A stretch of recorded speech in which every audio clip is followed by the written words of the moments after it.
be aggressive. Hyperdrive now.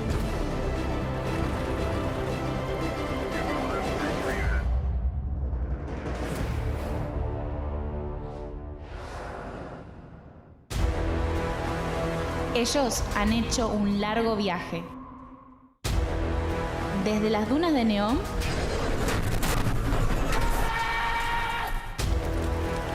las islas incendiadas y hasta el desierto más remoto.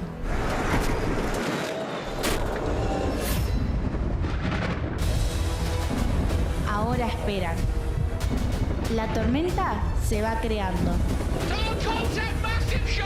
La presión crece. El desafío final es ahora. El momento del ataque ha llegado. Una última chance para la gloria del campeonato. El Energy X Prix está aquí.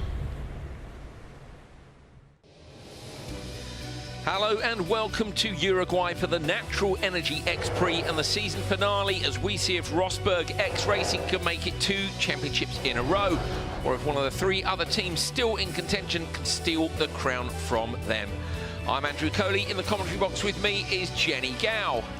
Yeah, thank you. Extreme E has returned to South America, and from the challenge of Chile last time out, we head to the stunning coastal city of Punta del Este on the Atlantic Ocean. Nearly 200,000 sea lions have this near them as their home. It's the perfect spot for a holiday too. So, championship decider, 4 teams in the mix. Knowing Extreme E, this should be an epic weekend. Just in case you're brand new to the series, let's remind you how it all works.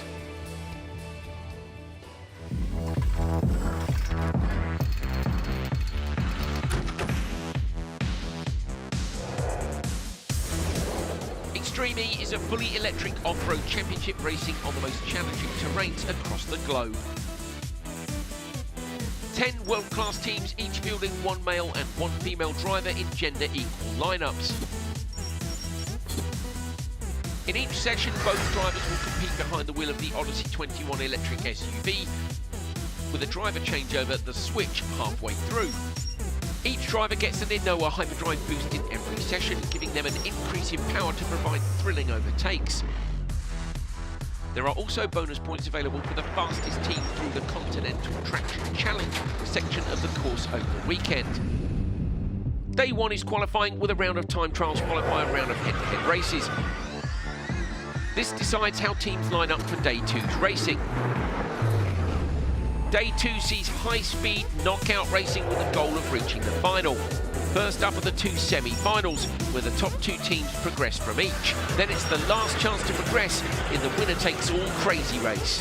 Fans can vote for their favourite driver in grid play, with the winning team able to select their grid spot for the final first. The 5-car main event sees the teams battle it out to be crowned X Prix winner and bag 25 championship points. The team with the most points after 5 races will be crowned Extreme E champions. Well, the teams took to the streets of Punta del Este earlier this week, and you can see the fans absolutely love to be able to be part of this championship. The first time, really, they've been able to do that, Andrew. Yeah, it is indeed. Yeah, fans at this event for the first time ever. Of course, they've had things like the Dakar Rally down in Chile before, so they really love their motorsport. And I tell you what, it's the championship decider as well. RXR go into this as clear favourites with a 17-point lead over their nearest rivals, X44. But it's all up for grabs this weekend. Let's remind you of what's happened so far with qualifying earlier on today.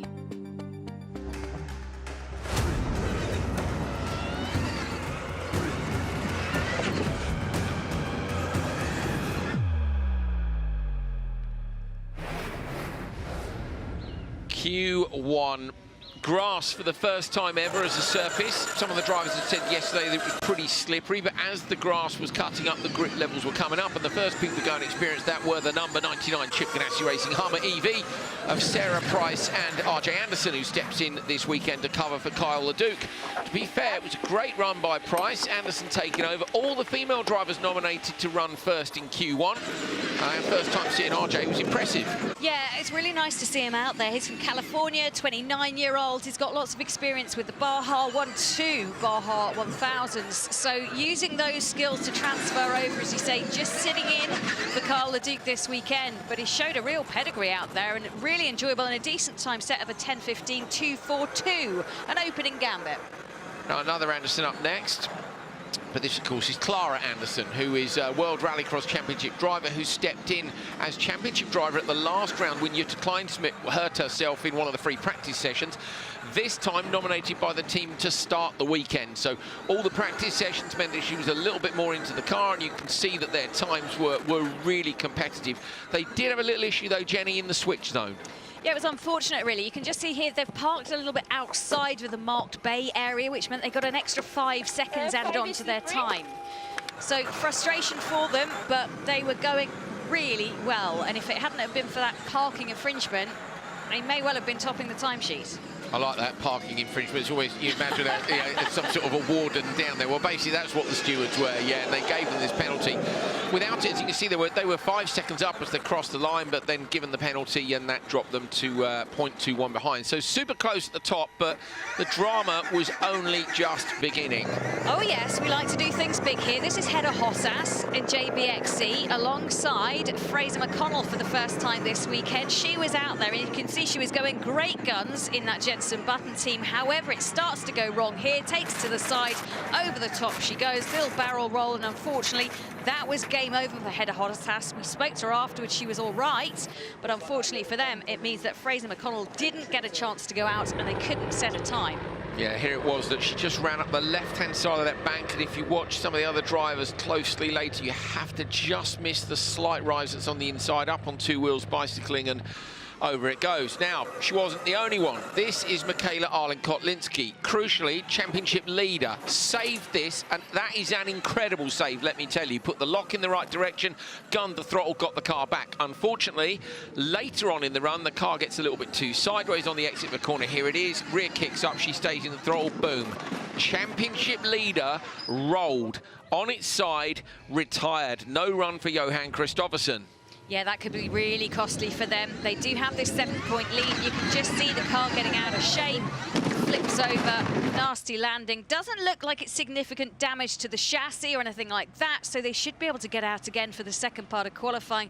But you can just see she almost manages to correct it, but can't quite save it in the end. And for Arlen Kotlinski, who is all right, we believe, it wasn't the perfect ending. Tough start to the championship weekend. That was Carlos Sainz looking on. I guess by then they were thinking it might be advantage them, but only if they could, of course, beat X44, who were one of the 4 teams in that championship fight as well. Gutierrez out there setting blistering times, particularly in the Continental Traction Challenge. She was the fastest female driver through there. And Jenny, all went wrong again. It did. A beautiful cartwheel. Just have a look at that. Such a violent impact for Gutierrez, and you had to feel for her. The team looking on, obviously really disappointed. They were the closest to RXR coming into this weekend with a 17-point gap to the championship leaders. They'll be hoping for much better form as they continue through this weekend. Listen to that as well. That was the team getting, the rescue team getting Gutierrez out. The noise of the impacts gave it away. It was a much faster crash than the other teams had had, and 3 corners off that car. Tamara Molinaro out for Excite Energy Racing with her new teammate Compank. She took to the car first of all. And having to sit there and watch those 3 rolls, you're thinking, oh, OK, what's going to happen when I go out? So I think they did a really good job with this new driver pairing of going out there and just steadying the nerves. Yeah, indeed. This is Ezequiel Perez Compank. Normally a GT driver, family history in off-road motorsport, things like rallying. His dad was a co-driver. I think his brothers competed in rallying as well. But Ezekiel, this is his debut, and again, what a debut to have to make. They were some 15 seconds back, but by now I think we were seeing teams go, you know what, if we're going to make it through this session, we need to take a different approach. Plus, of course, his relative inexperience on these surfaces. Molly Taylor, plenty of experience. Yeah, absolutely. She's back in the championship now, pairing up alongside Kevin Hansen. This is a new driver pairing for the Veloce team, who are testing out for next year. They're both on long-term contracts now, and both driving brilliantly out there. And you can just see Molly was delighted with her first run, and then Kevin went out there and absolutely blitzed it. Brilliant driving. He was caning it on the second lap. He really was pushing hard. We've been talking about risk management. Certainly Excite Energy, the previous team, had looked like they were not taking too many risks. Kevin was taking all the risks. As you can see there, a huge handful of opposite lock, but with it, the fastest time. Only about half a second, very close at the top. Could this be Veloce's first ever qualifying session win? They were certainly hoping so. As you can see, Kevin totally pumped up, and then it was the turn of his brother, and first out, Katie Munnings for the Genesis Andretti United team. And I think they'd seen quite a few of the roles and were just a little cautious in their approach to the first qualifying session, took it gently, just did a decent job of posting a time, and actually it was really close between some of the top drivers. The timings, there was almost nothing in it. Yeah, Katie brought the car back within a couple of seconds, which was just where she needed to be. Hansen, you could see on his first lap, managed to take the lead on a couple of occasions, but it was so close that if you dropped half a second, you dropped down to P3, P4, and that's where they ended up. Look, just 2.04 off, and they were fourth. Very, very tight at the top. Yeah, McLaren, the Neon McLaren team next up with Emma Gilmore. Now, she had a role yesterday during practice, and she said that, you know, it was pretty tough out there today. Very hot conditions as well, which not particularly favourable, but you can see her gritting her teeth there and getting on with it and actually doing, you know, a decent job out there. I think they've got more in the tank. I think they said, didn't they, that they had potentially just backed off a little bit too much. Faust tried really hard in his second one. Of course, it wasn't Faust who rolled yesterday. I totally understand why Emma took the approach she did. Her roll yesterday was absolutely bizarre. It really was a very strange one. But her and Faust 10 seconds off P5. That's good enough for today, particularly after the incidents we'd seen so far. Now, Acciona Sainz running last after an issue with the car. The stewards were going to look into what that issue was and why they'd run last. They decided to take no action, and that left Sainz and Sands free to have a big old push. And they really did push. The pairings of them coming together really well. And look, you can see Laia Sands came in with a 1.38 second advantage over everybody else that had taken the first laps, and then handing over to Carlos Sainz, who just extended their lead as well. Really good drive from both of them. Yeah, brakes smoking away from Sands when she dumped the car in the switch zone. You could tell how hard they were trying. Carlos went out and just absolutely lit up the timing screens. He really did. He was a couple of tenths up, then a couple of seconds up, carried on pushing the whole way through. It was a brilliant job by them, and they go fastest in Q1. So Acciona Sainz to the top of the table. Well, great stuff. And you can just see what that leaves for the point classification at the moment. It is the Acciona Sainz team leading the way, and championship leaders going away with nothing, RXR. Now, Extreme's race locations are not only selected for their exhilarating off-road courses, but also for the role they play in climate conservation. And for the season finale, what better place to race than Uruguay, one of the most successful countries on the planet when it comes to transitioning to renewable energy. So let's get you up to speed with everything to do with environment here in Uruguay and the Natural Energy X Prix.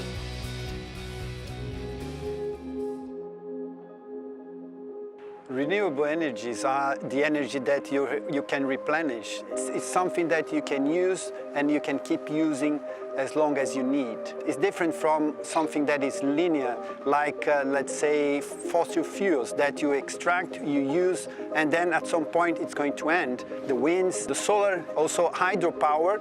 Renewable energies are very important on the climate crisis because they are first renewable, second because they do not contribute to the emissions to the atmosphere that is increasing temperature on our planet. The world is now facing a huge challenge in moving from fossil fuels to renewable energy, and currently The matrix of energy is only 27% globally is renewable. If we come to Uruguay to see what they are doing, how they've been managing that, they are way beyond that. They are now 98% on renewables. And that's amazing. They are one of the leading countries in terms of renewable energy in our planet. To learn more about this remarkable feat, Extreme CEO and founder Alejandro Agag met the president of Uruguay ahead of the Energy X Prix. Presidente, te quiero agradecer en primer lugar la bienvenida. Uruguay para nosotros es un ejemplo, para todo el mundo, para todo el planeta, de un país que ha conseguido básicamente casi abastecerse al 100% de energía renovable. Nuestro país quiere hacer punta porque tiene las oportunidades y las posibilidades de hacerlo. De hecho, en estos años estuvimos exportando a países vecinos bastante energía, así que creo que estamos muy alineados.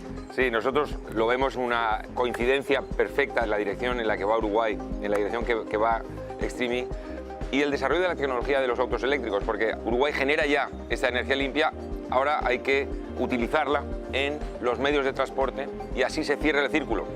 Nosotros pretendemos llegar a tener un cargador de energía eléctrica a cada 50 kilómetros en nuestro país. Las baterías están durando más, se cargan en menos tiempo. Si tenemos cada 50 kilómetros, tenemos al país preparado. Yo creo que estamos en un momento ideal. Extreme decided to have a race here in Uruguay to show the world by example what should be done. And I think Uruguay is showing the world that it's possible to change.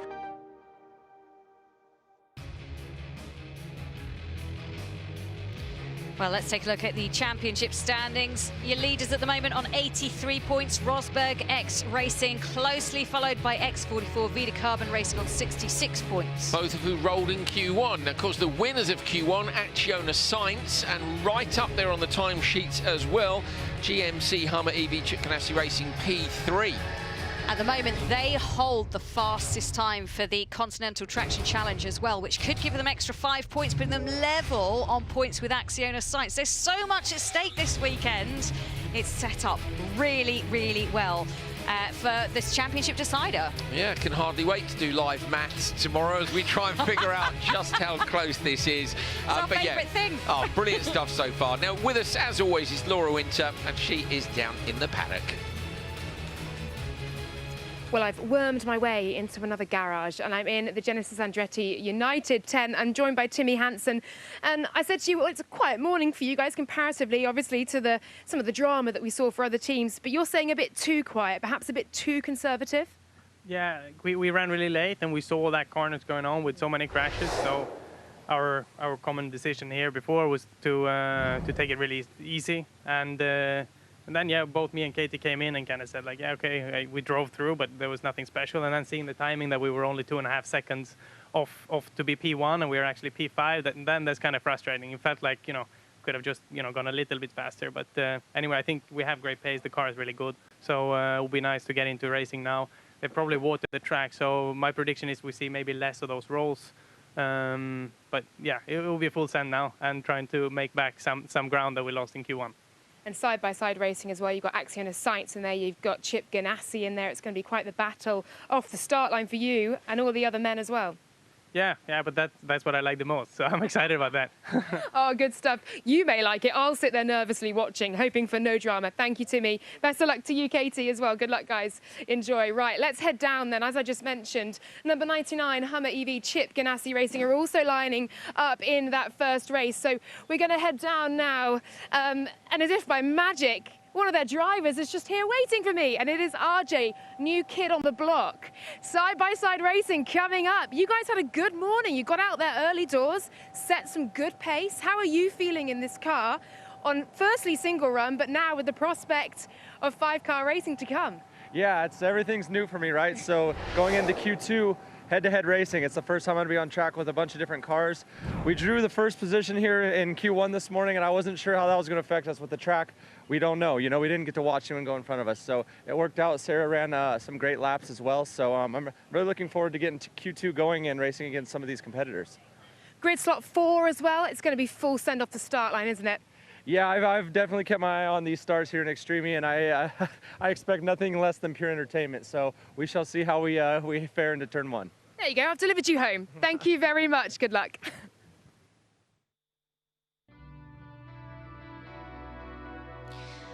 Well, plenty of great driving talent up and down the paddock. So let's delve into one of them a little bit more and get to know all about Leia Sanz. She made the transition from 2 to 4 wheels and is going great guns. My name is Leia Sanz and I'm racing for Acciona Sainz in Extreme. I started riding when I was only 4. One day I stole my brother's bike. I don't remember because I was too young, but my parents explained me that they listened a noise outside and it was me with my brother's bike. That was how I started. When I was really young, I remember all the week in the school waiting for the weekend to go riding. I started racing on trials. That is a completely different sport. It's about balance, about being calm, about, you know, it's really technique. And then I switched to enduro. That is another new thing. It's about speed on the bike. Being the only woman, at the beginning it was something normal for me. It's what I did almost all my career. I did 11 Dakars on a bike. One of the best was finishing Dakar on 9th position overall. That it was something amazing, unbelievable, and I got the best result in Dakar for a female. I feel really proud about that because more than winning championships, it's super cool to see how I help the new generations. Now it's normal to see so many girls doing trials in Spain, and I think somehow I helped to that.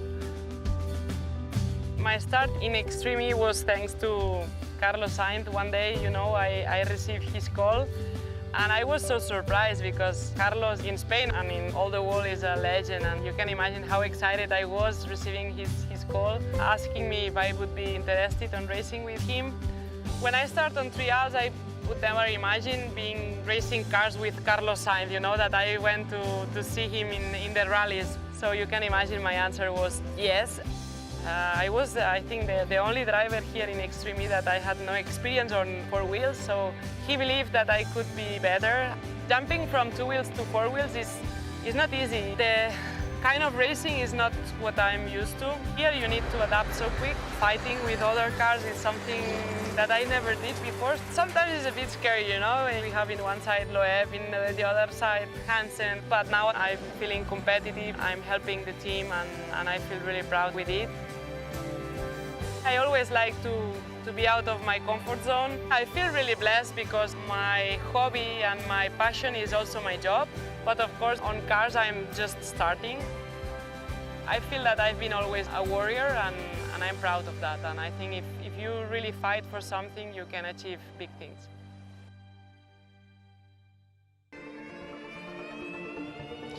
Well, this is the course map then, 3 kilometres, so each driver will go around twice. We've got riverbeds, we've got lakes, we've got all sorts of things. We've got a continental traction challenge as well. Looks like it's going to be a decent course. Yeah, I think so. It's the dips which have caused people problems. There's a couple of big dip compressions, one on the exit of the traction challenge, one later on in the lap. Both of those have caused rolls. You're seeing the drivers now trying to get straight on those exits. What we're not sure about is how much pace there is in that continental traction challenge. And we did hear Timmy Hansen earlier on saying they'd wet the track down. Now, that would be for dust. If they've done that, that could affect the time in that section as well. But I think all still to play for. There is a chance if they damped it down, it could be a bit tackier. Depends how wet it is. Fastest time through there so far has been a 41.227 set by Kevin Hansen. So that's one of the times we need to look out for. If anyone goes better than that, we'll get a real good gauge, shouldn't we? Yeah, and interestingly, Acciona Sainz got within 0.25 because remember, it's both drivers' times added up together, and they were the last people out on track. So at the minute, it looked like the pace was in there at the end of the session. So, yeah, can they wrestle those 5 points away or not?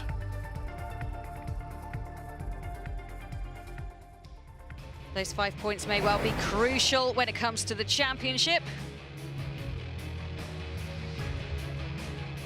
You can see Punta del Este awaits. So this is where we are after Q1. The drivers lining up into their heat races, of course, for Q2. 5 in each of those races. Race 1 of Q2 is coming up fast and furious, and of course it's 5-car racing. Now, we've just shown you the wreckage of the X44 car. Not much work being done on that, quite a lot of work being done just down there. So talk me through what's happening with the car for this one. Yeah, we have damage in the chassis, so we need to use the championship car. It's quite new for everyone, so the guys from X44 are working very hard to take the car in time. We'll see what happens because we never drove this car, so it's going to be crazy when we start, but it's like this. We'll take a walk now. Earlier on you said to me that mentally that role, a big one that you had earlier on, was tough to take. How are you feeling now, having a bit of time to reflect on it and of course with the prospect of side-by-side racing to come? Yeah, for sure. In the beginning always it's difficult for me because we try to understand what happened and still don't know, but the races are like this, sometimes lose, sometimes win, and the good thing is now we are very ready to this quali 2 and we'll see what happens. Very ready. I'm excited to see that. Of course, title fight still very much at large. RXR also rolling. Yeah. It's going to be crazy because the first two cars in the championship roll, so it's like this. We'll see what happens. Thank you very much to you, Christina. I'll let you head back. Thank you. Well, as Christina just said to you, that's the highs and lows of sport, the highs and lows of motorsport. And indeed, for X44, for RXR, it's been a difficult morning so far. Both Michaela Arlen-Kotelinski and Christina Gutierrez rolling the car. They're down the pecking order.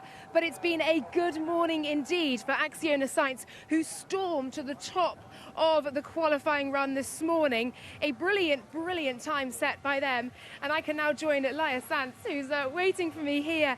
Laia, a great morning for you guys. While title rivals fell a little by the wayside, you must be looking ahead to side-by-side racing with some anticipation. Yeah, I think it was a good morning. Of course, after all what happened, we were really careful, and I think at the end we did a great job. And of course now will be more complicated with more cars on the track, so will be a great fight. If you see the times, we were all in 5 cars in 2 seconds, so as you can see, it will be super close. Yeah, that's exactly right. Just 2.6 seconds separated the top 5 or so. No penalty for you guys for missing your qualifying order due to an issue with the car beyond your control. Is that issue fully sorted now? You're content that the car's ready to go? We hope he's fixed it. It was not our fault, so luckily at the end is no consequences for that. And yeah, we'll see. Hopefully is everything ready and we can do a good quali 2 to be on a good semi-final tomorrow. Single runs so far. We're now about to see side-by-side racing. What are you expecting from this course? I hope no crashes and to do a good job with no big mistakes. Then I think if we do that, we will have a good result. Keeping that title fight well and truly alive, aren't you? It's hard. Also because what happened today at the end, if you do a good quali 2 and everything is open still. So I think it will be so tough. Our opponents have more advantage. So yeah, it will be difficult, but we will try. We have to. So we will fight until the end. Excited to see. Thanks so much. Good luck. Thank you.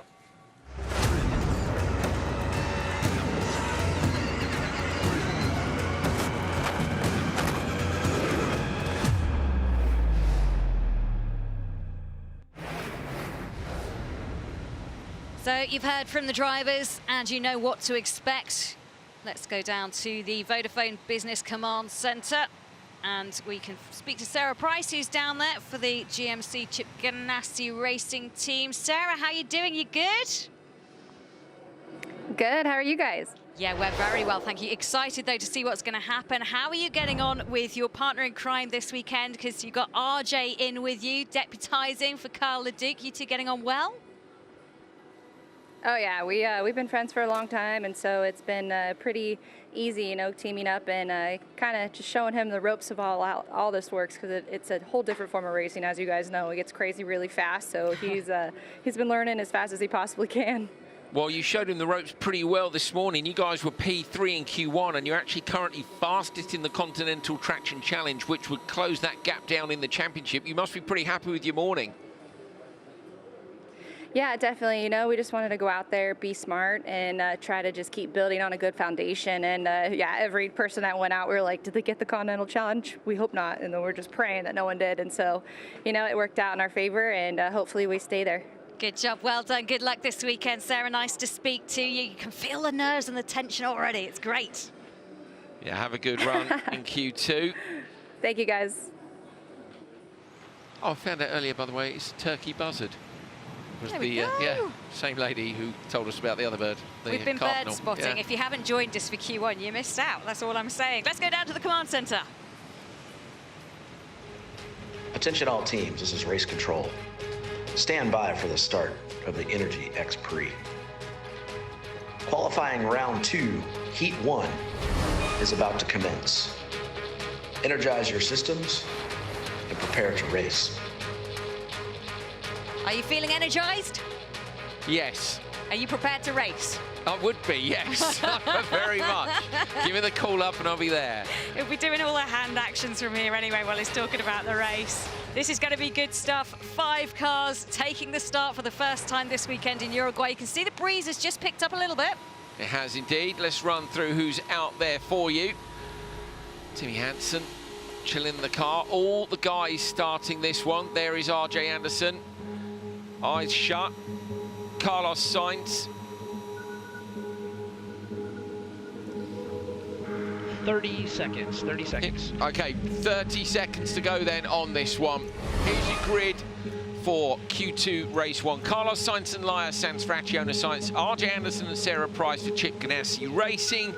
We've then got for Genesis Andretti United, Katie Munnings and Timmy Hansen. Your Excite Energy Racing and JBXC lining up.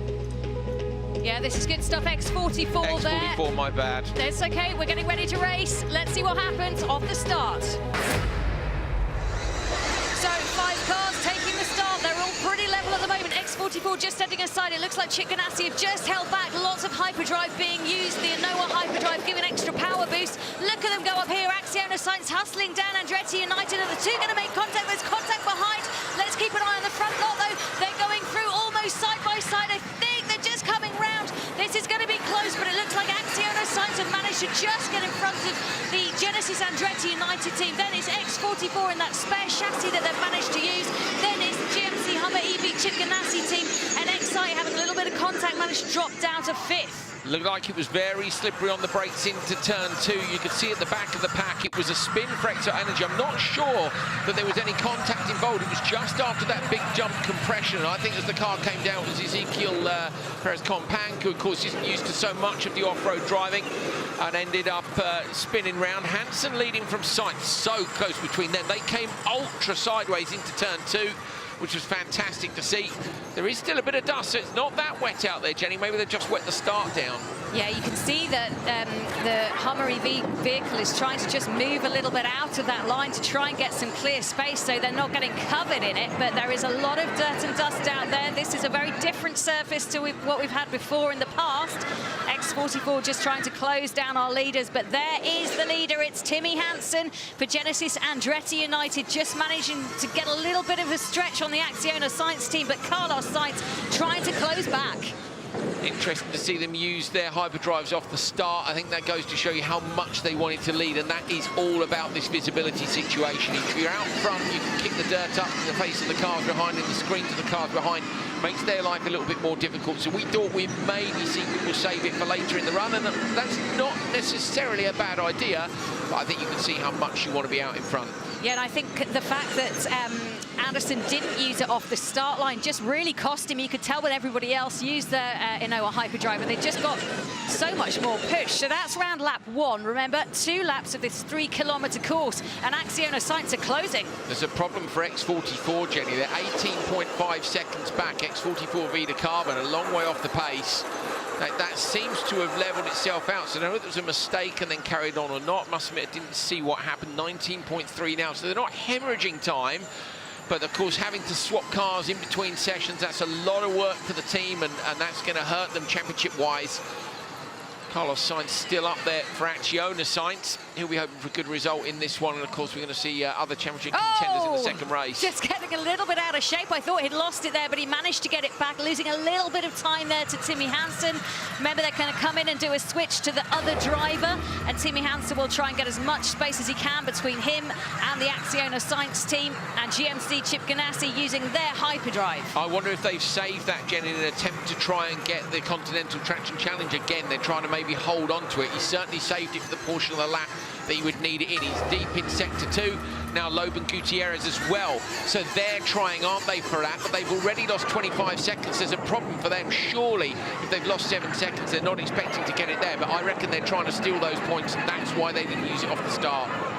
Yeah, so you can see Acciona Sainz come out of that Continental Traction Challenge zone.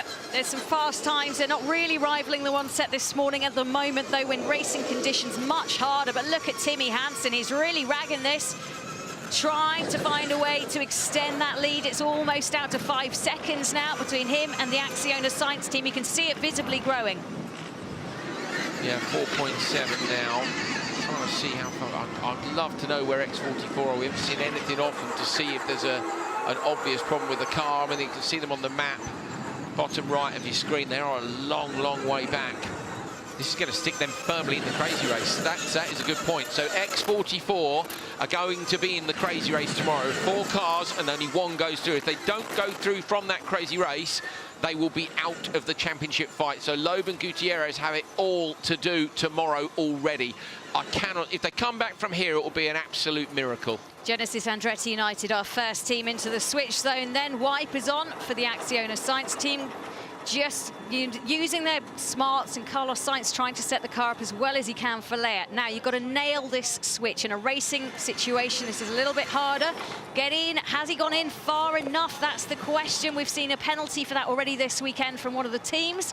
But let's hope they have. Acciona Sainz will have the last pit box, so they pull into theirs, and they'll do the switch. So we've got 4 teams in.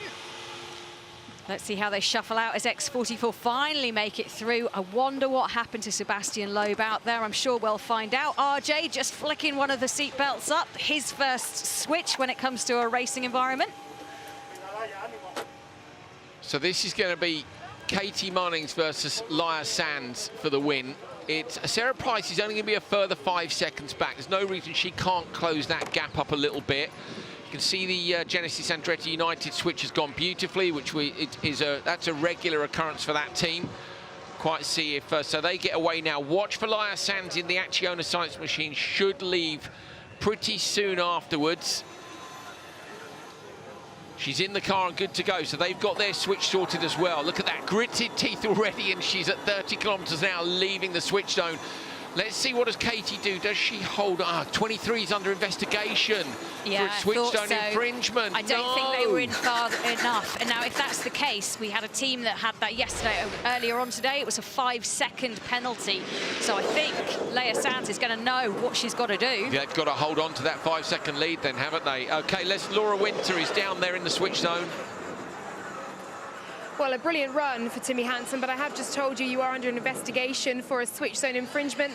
We were wondering whether it's because you weren't quite far in enough. You're saying you definitely think you were? Absolutely. I was far into the box, so that's very strange to hear, and I was also clear on pit entry, but yeah, the stewards are in charge, aren't they? Well, they'll investigate it, and we'll see. I'll let you head to command centre and see how Katie gets on. Thanks, Timmy. Investigation doesn't mean guilty, you know. So they're having a look at it, but it could be speeding, it could be position in the box. Either way, Timmy's unhappy about it. Laia's, I was going to say, is the door not shut? It's not. It's the harness. It's the window net in the background flapping around. So she at the minute is 6.4 back, Jenny. If they can hold on to a 5-second lead, the penalty won't matter anyway, depending on what that penalty is. But if it is the box thing, as you think it might be, then they just need to come in with more than 5 seconds and they'll still take the win. So Laia Sanz knows what she needs to do. She wants to go out there and chase down this gap between her and the Andretti United team and Katie Munnings. What can she do out there? She's been on great form so far this weekend. She was rapid earlier on today in the first part of qualifying, and she will try and close that gap as best she can. All waiting to use their Renault hyperdrives until later in the run. So just, I think when we see race 2, if several cars use it off the start, I think we can pretty much safely say that that will be the tactic tomorrow as well, to try and get that whole shot and lead. Look at Sanz moving the car around. Her confidence is so much higher in her driving than it was last year. Munnings with nice rotation in flag 20. The gap is now 5.7. Laia Sanz has closed it down by a few tenths of a second. She'll have to do more than that if she wants a chance of trying to go through.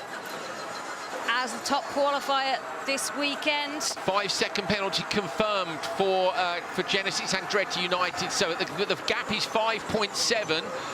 This would be the time you want to get on the radio and say, push a little bit harder, 0.7 of a second, and we get to take the win. So she's now 0.5 back. Laia Sanz closing down that gap on Katie Munnings out front. Munnings just needs a little push to try and up it a bit, and another 10th goes the way of Acciona Sainz. This is fascinating to watch now. So much at stake, knowing this 5-second penalty is there. They know what they've got to do. Just having a look down the order, it looks like Gutierrez has just overtaken Molinaro, the X44 car going up to 4th place, and the X-Lite Energy Racing team dropping down to 5th. And it's the Anoa Hyperdrive being used for Genesis Andretti United. So Laia Sanz hasn't used that in the same place unless she's going to use it later along this straight. So I think that's a great place to have deployed it by Munnings. Has that helped the gap? It's gone up to 7.5. So now Price is using it further back, so 7.2. I wonder if Laia Sanz has missed her chance unless she was thinking somewhere else on the lap, Jenny. Maybe the run to the finish line would be the place to close it down. Munnings pushing so hard through the right-hander, through the dip now. In the background, Sanz still chasing her hard as well, but the gap's gone up to 8.5. So great deployment of that Anoa Hyperdrive by Andretti United, and I think that's going to seal this one for them. Let's see what happens. So Genesis Andretti United and Katie Munnings out in front. That gap now 8.4 seconds between her and Laia Sanz for Acciona Sainz. Listen to the car. She's having a big old push towards this finish line now. Just a few flags for her to go. 8.1. You can see the gaps up visibly in the background. It down to now, still 8.4. They're holding on. The gap's gone pretty steady now. Jenny, where do you think she's going to use that hyperdrive? Well, she's going to have to use it very soon, otherwise she's going to run out of track, and that would be a penalty as well for not using it. You have to use it while you're out there. Munnings then in the clear out front. Timmy Hansen brought it in for her, and despite that 5-second penalty for the switch zone, Genesis Andretti United going to come over the finish line to win race 1 of Q2. In the background, Acciona Sainz, Laia Sanz saved that hyperdrive for the very last section. Can they close the gap down? Oh, 3.0. They saved the hyperdrive, knocked 5 seconds off. They were bang on the money, and they're going to steal the win, surely, with a 5-second penalty. Wow. Or is the 5-second penalty been added after the line? That makes sense. That's why it jumped so much. I was going to say, that's too much, isn't it? That's why it jumped so much. So you're right. It's well done. It's Genesis Andretti United. Wow. Who win that by 3 seconds. So if they were about 8 seconds there. They've added the 5-second penalty on already. So the gap 3 seconds. My word, that was so tight. X44, we wonder what happened to them. They come across the line in 4th place. So it's Munnings from Sanz, from Price, Gutierrez, and Molinaro just going to bring the car home for X-Lite Energy Racing. Well, well. Yeah, X44 were P9 in Q1. This is X-Lite Energy Racing still coming in, so they're a looks like they've got a bit of damage to the pace. rear right, I would suggest. Just having a look at that car, it's flapping around quite a little bit at the back, so whether there was a little bit of contact and some body work off, or we'll find out. Laura Winter's down there as ever for us, and she will be getting all of the scoops. But what a drive from these two. Genesis Andretti United. I really thought when we saw as Sanz came across the gate prior to the finish using the hyperdrive, we thought, oh my God, she's taken 5 seconds. That would have been genius. But they added the 5 seconds on to Genesis Andretti United's time as they crossed the line. So it is from race 1 in Q2. Genesis Andretti United who take the win. At the back of the pack, look, X-Lite Energy Racing and X44. X44 going to be in the crazy race tomorrow, one of our championship contenders. P3 for Chip Ganassi Racing, it's P2 for Acciona Sainz, and P1 for Hansen and Munnings, Genesis Andretti United. Oh, the celebrations. You can see how delighted they are, what it means to them. Sorry about the penalty. It made it hard for you. Give me a challenge. Love it. Sorry about the penalty. That's okay. Gave me a challenge, she says. Not parking quite inside that zone. Got to really tuck it into the box. Oh, look, they're so happy. That's Chris Munnings, Katie's dad. And there's Tracy, Katie's mum. How lovely. Nice for them to be able to be there. That's brilliant, isn't it? Yeah. Right, Vodafone Business Command Centre is our next destination, and we will speak to Sebastian Loeb. And Sebastian, Cool, that was a good fight out there. Enjoy it? Yes, for sure. Honestly, I didn't really try hard to fight because we had a problem in the first quali. Christina rolled and the car is destroyed. So we had to start with a new car that I never tested before, and we knew that we have 0 points. So probably we'll also get a penalty. So we didn't try to fight for this race. I tried to fight for the super sector that I did, the traction challenge sector. So that was my goal. And tomorrow we'll start in a crazy race. So we will see where we can do with that. So Seb, did you drop back on purpose to give yourself some room to attack the Continental Traction Challenge? Was that is that why you lost time in the first sector? Yes, yes. I wanted to have a clear run in the super sector. So as I was not able to take the lead in the first corner, I decided to drop back completely. Yes. Well, you did a good job. And just looking at the timing screens, it's showing us a 40.786 for your time, which is a blistering sector. What's the secret to that one? Can you tell us? No one else is listening. I think it's fine. Now, the secret was to have a clean run. It's a lot of dust on the track, and as you are following someone, or even if you have someone close behind, you have to close the door. So the only way to have a good time was to have a clean run, so I had to let a big gap. It's not the way I prefer to race, but we achieved our goal of the race of today, so that's the main thing. Good stuff. Thank you so much, Sebastian. We'll let you go. Thank you. That's risky tactics. So they've gone for the 5 championship points over being in the crazy race. So Laura Winters with our winners. Katie, Timmy, congratulations. Brilliant stuff as we just see this car coming in. So we'll move you out the way, out the path of harm there. Brilliant stuff from both of you. Timmy, I said to you in the switch zone, you've got an investigation that became a penalty. You gave Katie a little bit of work to do. Yeah. Yeah, like looking back now, she just needed the extra pressure. I think so. Didn't want to make life too easy for her, but it seems to be my rear was out the box, so yeah, I will do better next time. Yeah, tiny margins, isn't it? Katie, how much did you know of that 5-second penalty when it came in? And deploying the Anoa hyperdrive when you did as well, just opened that gap up, didn't it, to Laia Sanz behind? Yeah, I mean, I knew it was tight. I didn't know that we had a penalty. I kind of knew I had a 6-second gap, and then about halfway through the second lap, I heard we had the penalty, and we had 5 seconds, and I think it was a 5.7 second gap. So then I knew I had to push. So I think we managed to get it up to about 8 in the end. So yeah, I really enjoyed the last section of that lap. Being told that you can just push as hard as you can is like one of the best feelings as a driver. And Timmy did an awesome job. This one's on him. He's so good at starts. I love standing in the command center and watching him start it. You really love that? You say you always close your eyes. Yeah, I didn't watch it. I like it when he wins. Afterwards, I like it. I watched through through my fingers, terrified to watch. Just a word then on that start and that battle with Carlos Sainz. Yeah, it was a great battle. I had a good launch off the line. The car was fast down the straight, and I kind of felt like I had the momentum, but I left still room on the inside. And yeah, Carlos took that gap, and we had contact through turn 1, but fair. And then we both braked really late for the second corner. But yeah, I had the inside at that point, and I was able to get out clear. So it was a nice battle for a few corners. And then, as Katie said, I was just pushing also myself flat out the whole time. And that was nice. After Q1, when we were having a very safe approach, and then as a driver, you haven't kind of done what you love. But now this is a good feeling. Look at the smiles on both of your faces. I love it. Congrats. Well done. Thank you.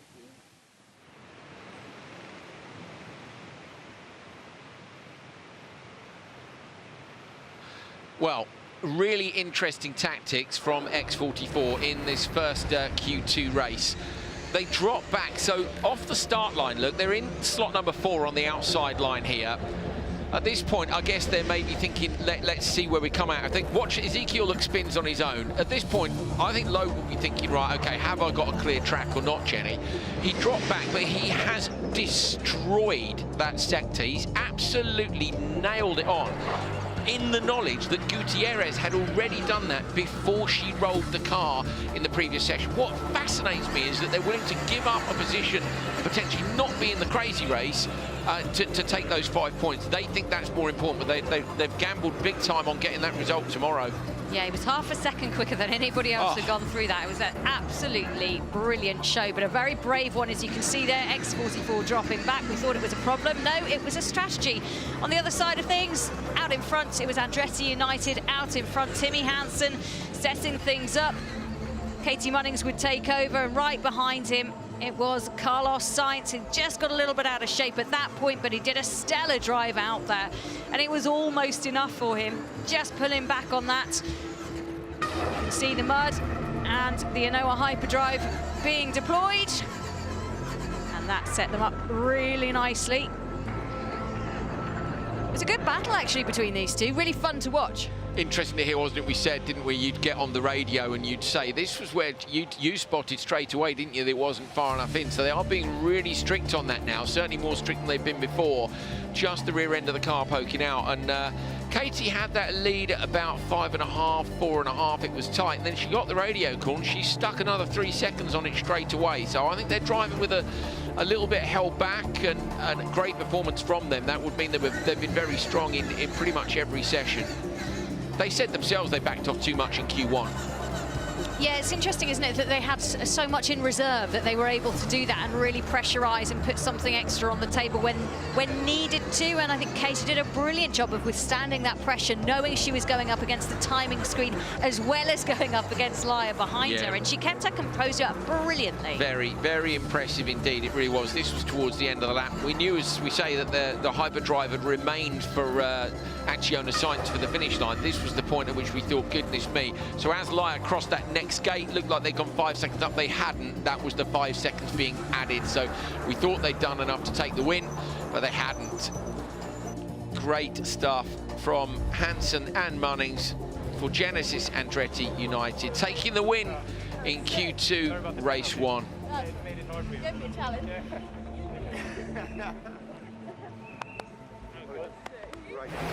Well, wherever we go racing, we race with a purpose and a reason. And one of the things we're really keen to do is change the way a paddock operates. And you can see all of these little icons celebrate the different things being done around the track to make a difference. For example, for season 2, our Continental tyres have been redesigned to include sustainable materials like silica from rice husk ash, alongside polyester yarn, which is made from recycled PET bottles. There's around 60 bottles in each tyre. Light, durable and strong. Extreme E leaves a lasting environmental legacy wherever the championship races, and Uruguay is absolutely no exception. Joining me now is Francisco Oliveira of the Extreme E Science Committee and an Amazon specialist as well. Tell me, what are the problems affecting us here in South America? Yeah, one of the largest problems, as you said, I'm an Amazon specialist, and the Amazon deforestation is something that is not affecting the Amazon rainforest, because all the moisture that you have in the Amazon region come all the way down in South America, helping the agricultural. If you lose that moisture coming down, the agriculture is going to be in a bad situation. They are going to lose productivity on the fields that we have in the rest of South America. Another thing is the sea rise level, because lots of people live along the coast in Brazil, in Uruguay, and Argentina. All of us are living in the coastal area. So that's very important to combat climate change. Otherwise, some cities are going to be underwater. And the legacy project that Extreme E have as well in the Amazon is really important too. Yes, the legacy project that we are supporting in the Amazon, we found a partner, the Nature Conservancy, and we are tackling different things. We are tackling restoring some areas that were degraded, bringing income for the local communities, and that's really great, and alleviating poverty for these people, because we have lots of people in the Amazon region that live below poverty level. And you mentioned sea levels. That's crucial here in terms of the issues affecting Uruguay as well. Yes, I think Uruguay has some very coastal cities, like where we are, Punta del Este and Montevideo, and some other cities. Most of the people are living on the coast, and if the sea level continue to rise, there will be a problem for all of these cities that are along the coast.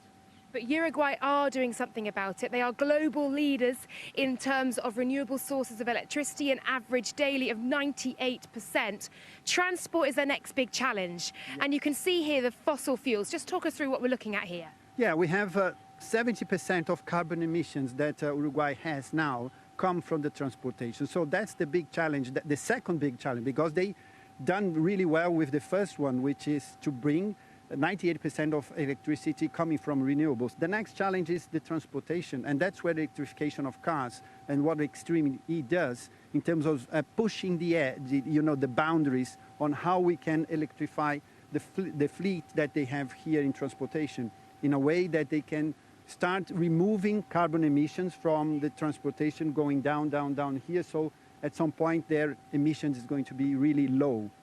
It's vitally important, isn't it? And Extreme E, obviously, with its electric fleet of vehicles here, will play a huge part in the solution. Thank you very much to you, Francisco. Such important work here in Punta del Este.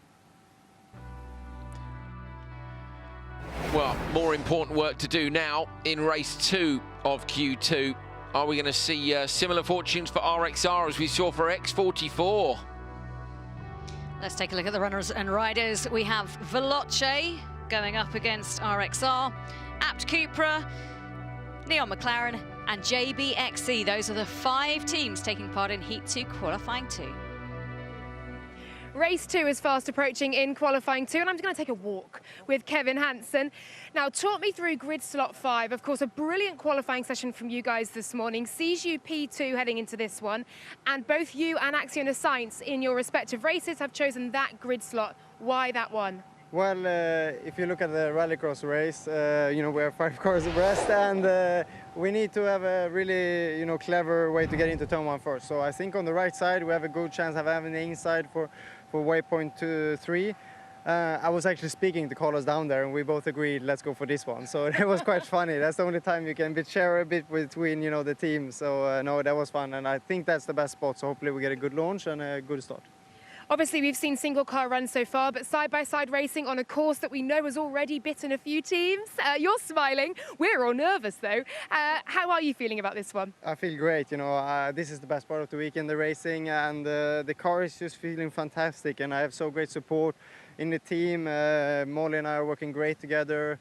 So, it's just, so far all good. But we're just one race into 4 races this weekend, and hopefully we can put it together this afternoon, get a good qualifying position for the races on, tomorrow for the crazy and the semi-finals and the finals. So, we're really exciting and feeling really good with the Veloce racing.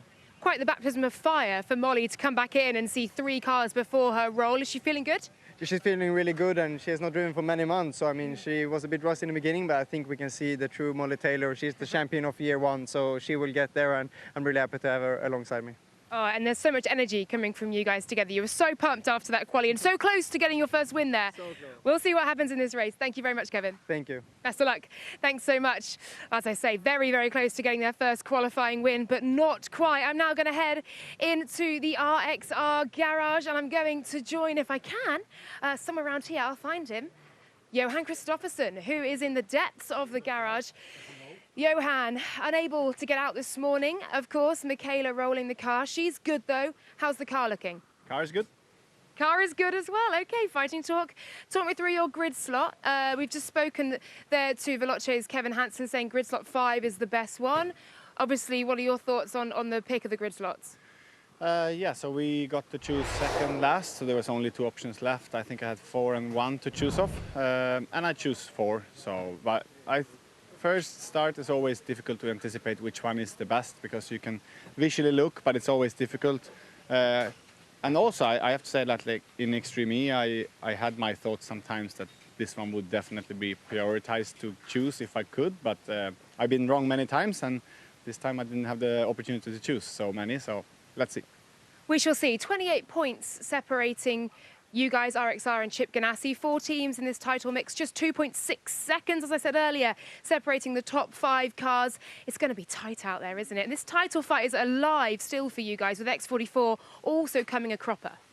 Yeah, with all the points handed out in the final, it's going to be alive until the checker flag. So we will see. We'll try to do our best, but it's going to be tight. But it's still a long way to go, and I think times are extremely tight as anticipated. But at the same time, now it's a bit different with the heat by heat racing. Well, I think RXR are very much getting ready for this one, aren't they? Best of luck to you, Johan. Thank you very much. Thank you.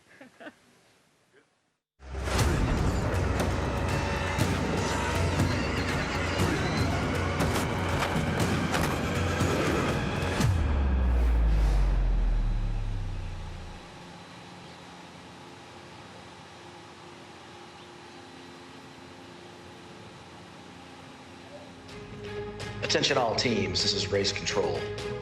Stand by for the start of the Energy X Prix. Qualifying round 2, heat 2, is about to commence. Energize your systems and prepare to race.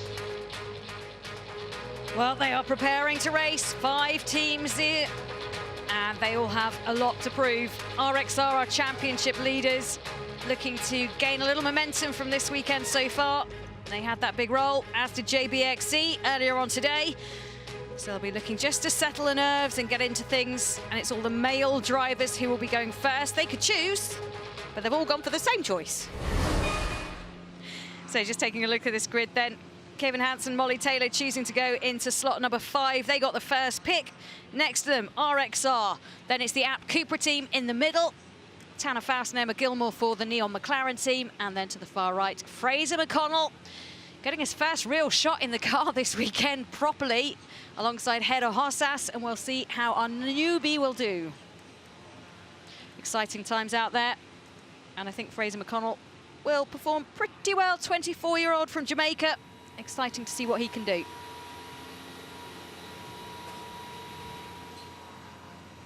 Kevin Hansen, you caught a glimpse of there. Johan Kristoffersen.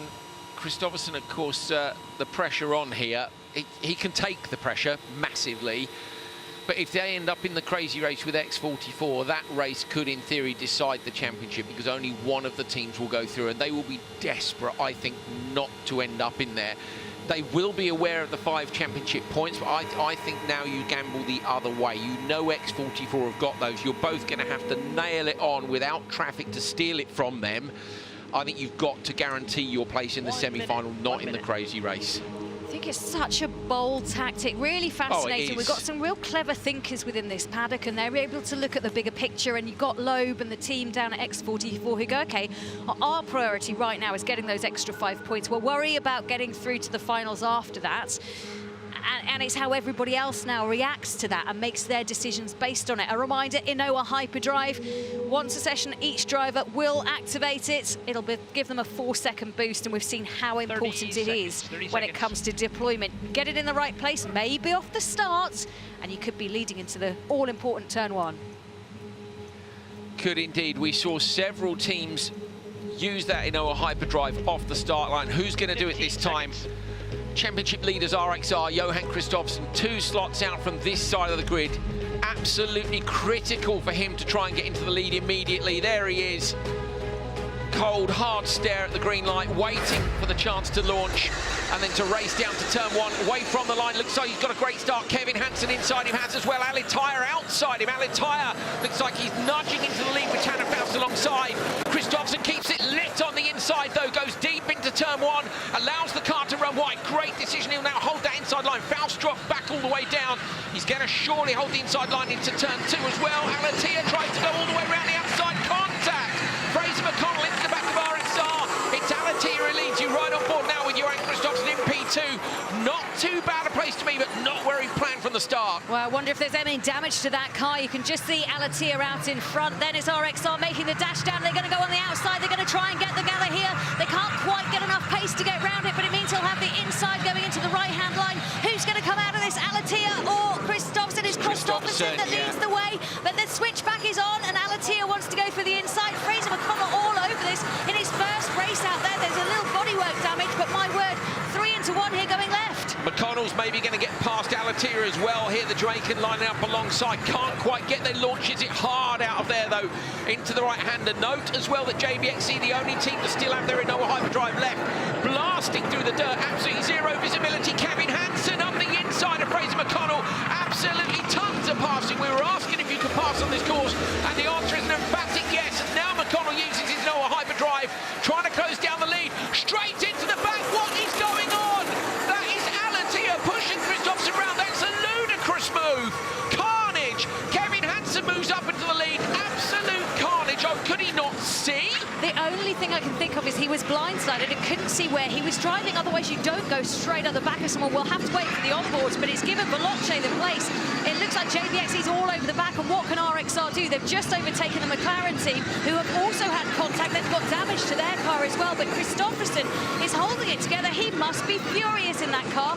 They know they need to progress through into this. Their concentration is going to have to focus. Absolutely wrecked the back of that car. He will be livid, but you can see he's absolutely calm right now as he tries to do it out front. Yeah, under investigation, I should say so. I'm afraid that's only going one way, in my opinion. On board now with Tanner Faust in the 58, trying to pass the wrecked rear end of the RXR. They could well end up in the crazy race as a result of that contact. But remember, all the female drivers yet to go. Another 2 laps yet to go. Kevin Hansen leads from at Cupra in P3. It's Fraser McConnell super close behind in the JBXE machine. And they're not that far back, Jenny. Michaela Olin-Kotlinski's got a job on her hands here, but for me, she's got to go for it now. Okay, so this is where the cars have to get smarter. The drivers have to get started. Incident involving car number 6 and 58, also under investigation. That's Rosberg X Racing and the Neon McLaren team. So I don't know what happened there. We'll hopefully get a replay. But they can only take one mechanic and their driver into that switch zone. And I'm pretty sure there's quite a few of those cars that will need a little bit of cosmetic help, maybe ripping off a little bit of bodywork here and there to try and make it a better and more efficient car going forward. But at the moment, it's Hansen who's leading the way for Veloce, a new team lineup this weekend. And my word, it's working for them. But Fraser McConnell all over the back of Alatia, trying to find a way round for JBXE. Yeah, McConnell's doing a brilliant job here. Remember, of course, they also rolled in Q1. Off comes the front hood. The clamshell comes off the Cooper machine. That, of course, is the one that was used to ram-raid Kristoffersson. There's no investigation there for me. Unless the throttle's stuck open, Jenny, I cannot understand what happened there. Kevin Hansen, meanwhile, I can understand he's doing what his brother was doing in the previous run, and they're coming in the lead. So Veloce Racing, fantastic performance. Not a lot of bodywork left to rip off most of these cars. I was going to say, that solved one problem for them. Fraser McConnell putting all the pressure on Alatia, goes through the inside. Can he squeeze him through? He's going to try and take the inside line. I don't know if he clipped that flag, but he's going to push all the way in. He's going to have to hammer on the brakes when they get to the switch zone. Tell you what, there's only one car undamaged out there, and it's the Hansen car. Veloce at the moment has no damage. Everybody else has got tons of it. McConnell's doing a great job here of selling his skills for next year, isn't he? Absolutely piling the pressure onto Alatia. Saved that hyperdrive for later on in the lap. Wasn't quite enough to close down the gap as he wanted. Now they brake hard and come into the switch zone. I feel sorry for Laura Winter. I don't know who she goes to talk to. I really don't. Here, okay, let's take another look back at what happened. Kristoffersson comes in. He must be seething. Here he is. He's out front. In comes Alatia behind. So at this point, so now Alatia's gaining over the bump, but it's here. Okay, maybe the bump, maybe I've been unfair as he comes over the bump, but still piles into the back, turns the championship leaders around. Does Kristoffersson get back in around that flag? He does. Here it is again, Jenny. Look at this. So he's going for the move on the outside, and maybe that bump shifts the whole car over to the right more than he was expecting, but it's a really strange move. I'd like to hear from him to find out what he says. And he may well say straight away, I made a mistake. And if he does, fair enough, I'll take it back. You know, from the first angle we saw, which was that right-hand angle, it looked to me like he'd just driven straight through him. But unbelievable turn of events for our championship leaders this weekend. This is a proper roller coaster. Stewards are going to be very, very busy. So Molly Taylor, our reigning champion, she partnered with Kristoffersson last year for Rosberg X Racing. She's back after a break. She's in with Veloce with a new lineup, and she needs to go out there and hold Kevin Hansen's lead. Oh, JBXE on the merge there, coming out so close. That's as close as they were on the way in. They've both got their switch zones absolutely bang on. Veloce leaves, Molly Taylor leading. It's Anderson who's into the Apt Cupra machine without the front hood on it. And look at this, all over the back. I absolutely love it. Hedda Hozas is prowling, ready for a pass as they leave and head out onto lap 2. Nasser Alatia's with Laura now. What happened? Nasser, talk me through what happened in that collision with Johan Kristoffersson. Yeah, it was, I stayed in my line, you know, and Chris was blocking, you know, in the corner, you know, and then we try, you know, to manage, and then in the fast part, you know, he was, you know, I stay left and he was right, and he completely blocked to me, and then I jumped to him, you know, but okay. Our car is okay, and we try to manage, and yeah, it looks like nice. Thanks, Nasser. Okay, so Nasser Al-Attiyah, they're saying the car jumped and that he believes he hasn't done anything wrong, but let's wait and see what the stewards say. He's under investigation for that incident with RXR. RXR under investigation for the incident with Neil McLaren as well. The steward's going to be kept busy, but out in front it is the Veloce, and it's Molly Taylor who's going to try and hold on to this. A little bit of space now developing between JBXC, who are trying to hunt down the App Cooper. Oh, no! So they haven't moved.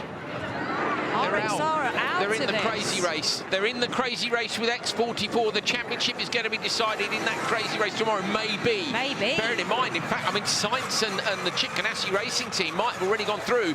Could be game over for both our championship favourites. You could not write this, could you? That is disastrous for their championship challenge, but let's keep an eye on this because it looks like the three who are out in front are really trying to get in each other's faces. Veloce Racing, Molly Taylor being hunted down at the moment.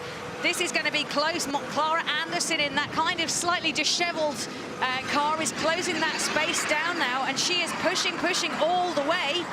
Hedda Hossas behind them, also trying to push, but look, the gap is coming down.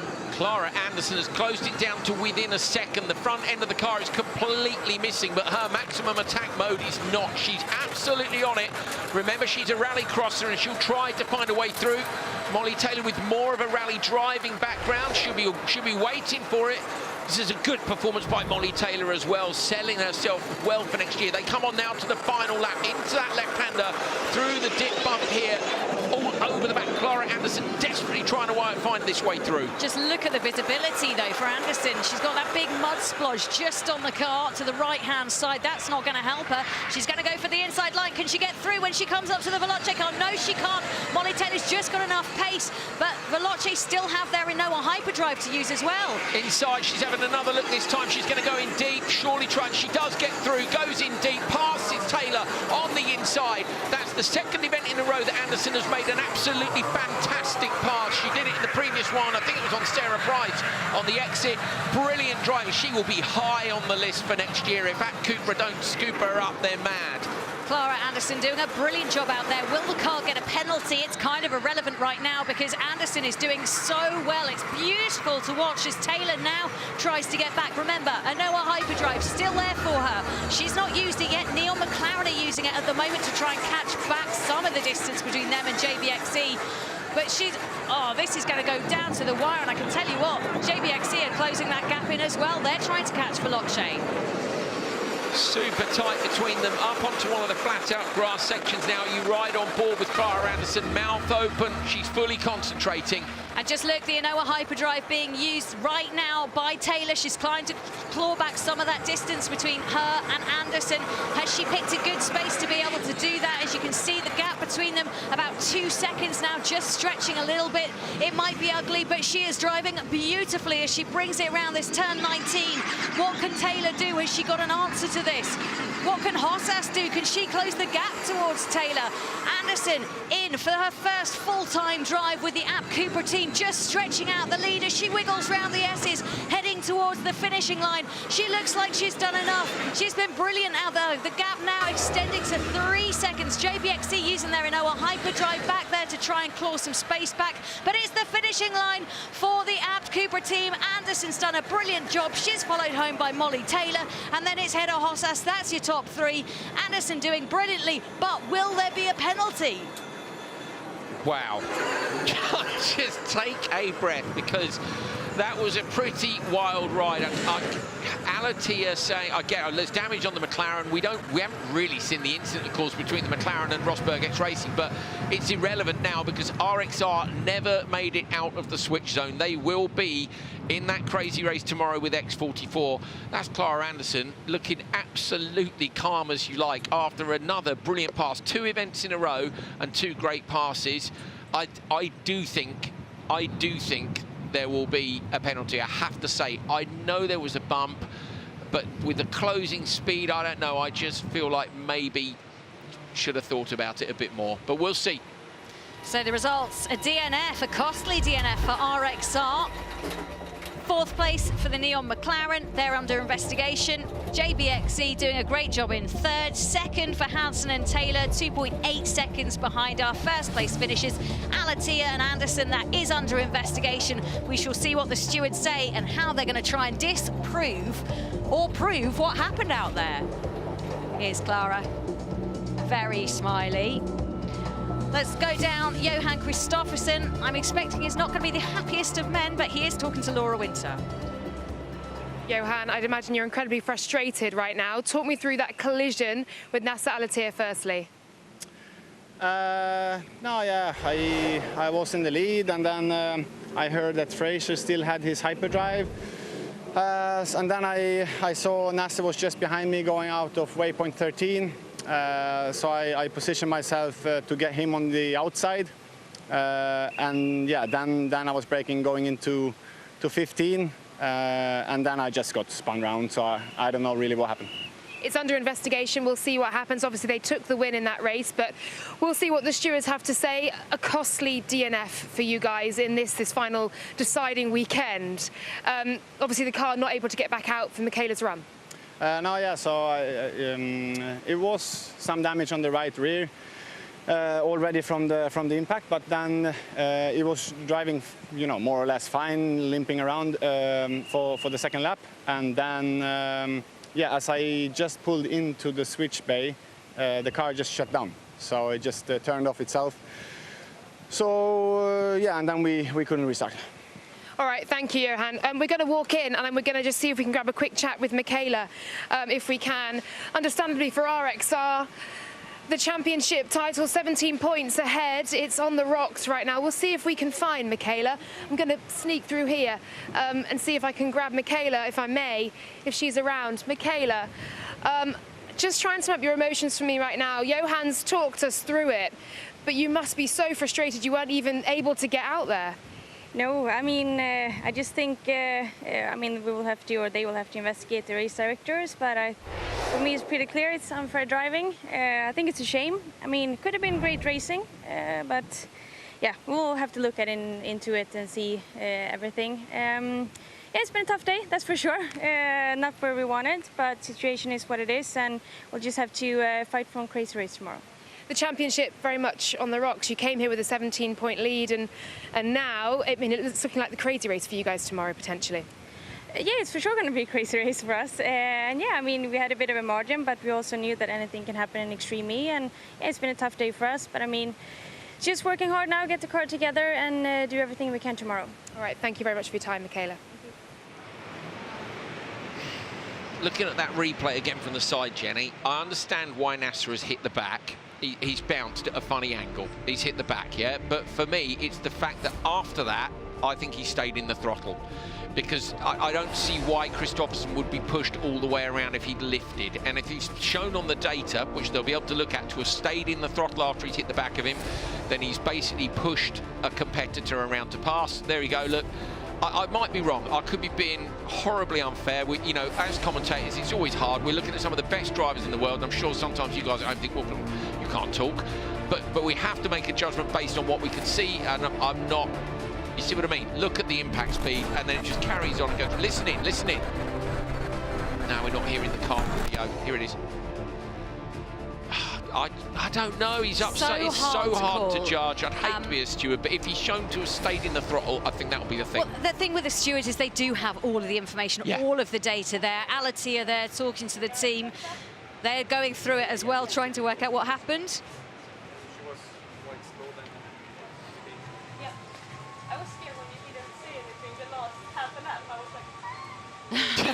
That's great, isn't it? Wanted a bit of reassurance on the radio. I really like Clara Anderson's style. I reckon her phone's going to be pretty hot right now. Great overtake.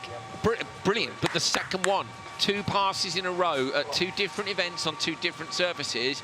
That's the racer in her. You know, she's won Rallycross championships in Sweden and has been a force, I think, to be reckoned with in the World Rallycross Championship this year. So I think they're going to investigate. Now they're listening in as well, OK. Uh-oh, watch what you say. I think they're going to investigate this after the session, so we will find out what the upshot of this is. But let's go on board and see if there's any lift in this. OK, so coming down now, Nasser gets this bad bump on the left. Look, he is trying for the left-hand side here. You can see he's clearly on the left. He's got more speed than Kristoffersen, then it does bump across. That is the point at which they will check if he stayed in the throttle. If he stayed in the throttle, I think they'll give him a penalty. If he hasn't, I don't think they will. And we can't judge that from here. Yeah, it's just a really unfortunate bounce the way it goes across. Now, we're going to be watching them, watching us, listening to them. Well, Nasser's watching. If you can hear us, Nasser, did you stay in the throttle?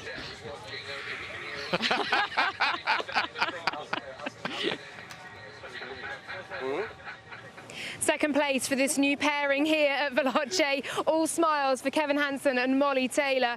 Kevin, I'm going to come to you first. Molly, we'll just stand by, because what an eventful first couple of laps for you. Talk me through how you saw all the events that were going on. Oh, mayhem, huh? It was insane. I mean, I had quite a good start, but we knew we didn't have to take too much risk on that opening lap. We had to finish the race, first of all, to get to the semis. So everybody just came across. I think Johan hit me, then Fraser hit me. Coming into turn 4, waypoint 4, Tanner hit me. Still, I was fourth exiting. So dusty out there, incredible. So a lot of, you know, taking a lot of risk out there. Overtook Fras.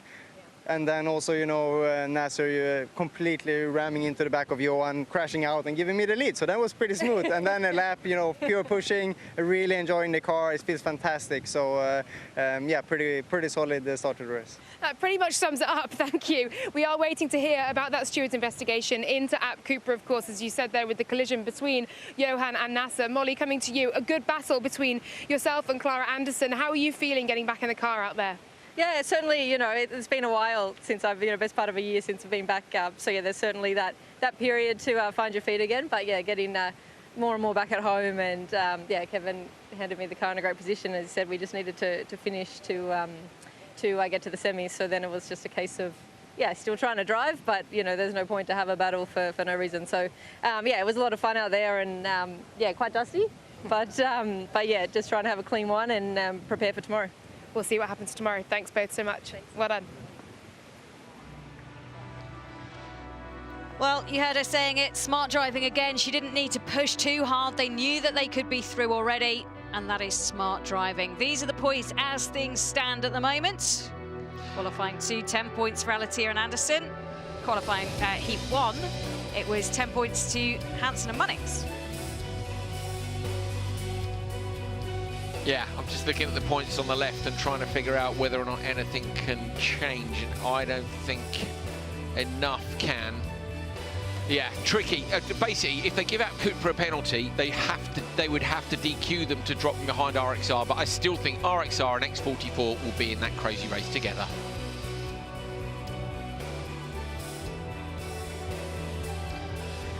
Well, let's look at the highlights, and it all kicked off really from the start. You can see all 5 cars squeezed together. It's JBXE right at the back, but then all of a sudden they find a little bit of pace, come through, and suddenly they're up into second place. Somehow Fraser McConnell, in his first time actually racing out there in his Stream E car, managed to find himself right in the mix of things. There's a little bit of collision. Damage started already with that, so RXR already with a car that's limping, but then it got worse. It did indeed. Fraser was actually looking, Jenny. He was P5 off the start, so I think he's lifted and gone underneath 2 cars in the right-hand kink, almost got himself up, so that may have been a tactic off the start line. Out front, though, the battle was pretty fascinating. A few messages coming in, people with various different thoughts. You know, can Alatia lift if the front wheels of the car are already up in the air? Now, I agree with that. If he's riding on the back wheels here, look, he's up. So if he lift, but of course the rear wheels are still on the ground. So if you're still driving through, it will still push through. There's an argument he's being pulled up onto the back of the car by the rear wheels of the RXR. It's actually tougher for the stewards than you imagine. Here we go. Does he lift? Does he lift? It's so hard to tell. Not one we're going to have to call. And I'm going to be honest with you, I don't think it's one the stewards are going to decide on before we go off air. So you might have to take a little look at social media later on today. But all you need to know is this has been probably one of the most action-packed, if not the most action-packed day ever in Extreme E, the day before we closed the championship out, and it's just been wild. And it looks so innocuous, this track. You were looking at it going, oh, a bit of grass, a bit of mud, but actually there are so many things waiting to trip you up the drivers, and it's been fascinating to watch this kind of dueling out there that's taken place, the strategy that's gone into it as well. And I tell you what, they'll have so much data and information that they can pour over in the steward's office. They won't be making a decision quite as blindsided as we would be with the lack of information that we have. Bit more information that's coming as well is that Seb Loeb and Cristina Gutierrez with that car swap were actually struggling to reach the pedals as they would like to normally. So not to fully reach them, but to be exactly where they would like to sit, which makes Loeb's performance in that Continental Traction Challenge all the more impressive. Stand up and stamp on it if in doubt. Yeah, wow. It's really impressive. So they look like at the moment they've secured that extra 5 points. Can anybody else do that? I feel like maybe that moment has gone for it. But we will certainly see X44 and RXR battling it out in the crazy race, which, I mean, make a date for tomorrow, because today's been amazing already, and we've got even more with the championship at stake, and 4 teams wanting it. Who's going to be able to get it? That's the question. Yeah, those 5 championship points as well, they're only going to help X44 if they make it out of the crazy race. It is still a bold strategy.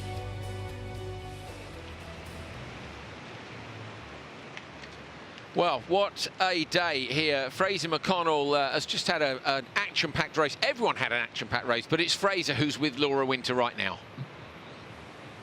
Fraser, unable to get out this morning after, of course, Hedda rolled the car. But you made the most of that one, didn't you, out there? Talk me through those opening 2 laps, because it was a bun fight, wasn't it? No, it was really crazy. I thought I missed the start, but then engineer just told me everyone else used their hyperdrive, so that makes sense.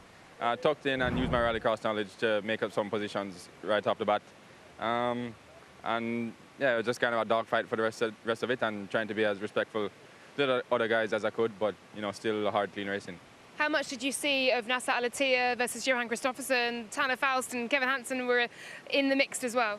I was kind of a dust cloud in front of me, and then I saw more dust and then a car spinning, so I just tried to stay out the way.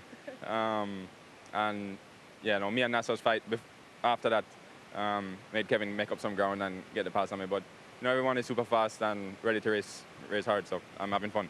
Yeah, we'll see what happens tomorrow. I think we're still sort of doing the maths, but you're thinking it may be crazy race for you guys after that roll this morning? I'm not sure. We haven't looked at the paper yet, but you know, whichever race we get put in, it's going to be flat out. Oh, I love it. Fighting talk on your first weekend. Never in doubt, Fraser McConnell. Thank you very much for your time. Well done today. Good luck tomorrow. Whichever race we're in, it's going to be flat out. If JBXE, imagine if they end up nothing to lose and everything to gain by, you know, showing a great performance in the same race as X44 and RXR, who absolutely have to make it through to the final. I'm just trying to think about in terms of points. Yeah, I mean, if they don't make it, they're going to be overtaken, aren't they, by Acciona Sainz. Acciona Sainz at 23 off the back of RXR. There's a bit of maths to be done here tonight, so forgive us, we'll figure it out. But it's suffice to say, if you're P1 and P2 in the championship, you do not want to be in the crazy race. So these are the points that have been distributed so far, the qualifying points. And you can see Hansen amongst the top scorers in Heat 1, Heat 2. And this is how it shakes out for the semis. And this is the crazy race. Look, JBXE, he was right. He's through into there. X44, Excite Energy and RXR all go through to the crazy race. My word, we've still got to hear what happens with car 125. That's the Apt Cupra car. At the moment, they are in semi-final 2, and look at semi-final 1. And the battle for this championship is going to go down to the wire. It's so close. 83 points for RXR, 66 for X44. But if you include the 5 points for the Continental Traction Challenge, the gap comes down to 12 between them and RXR.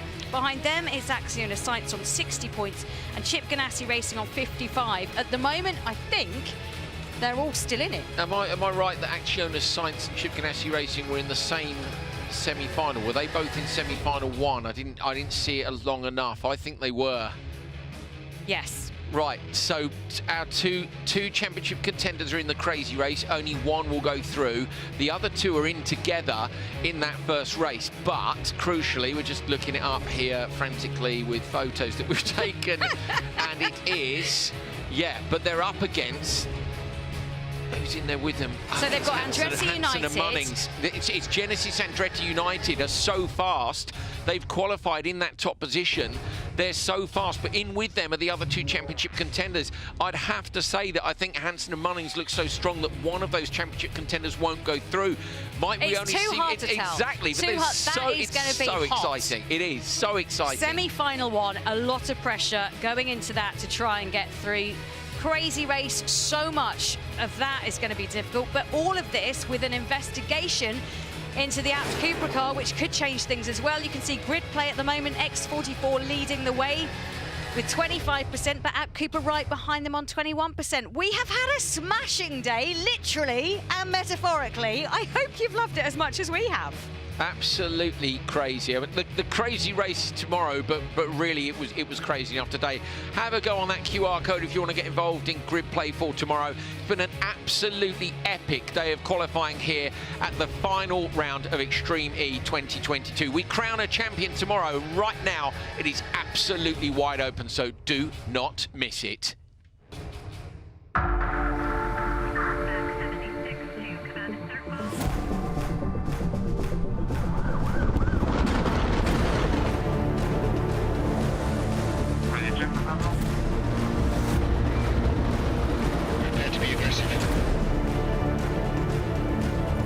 Like to drive now.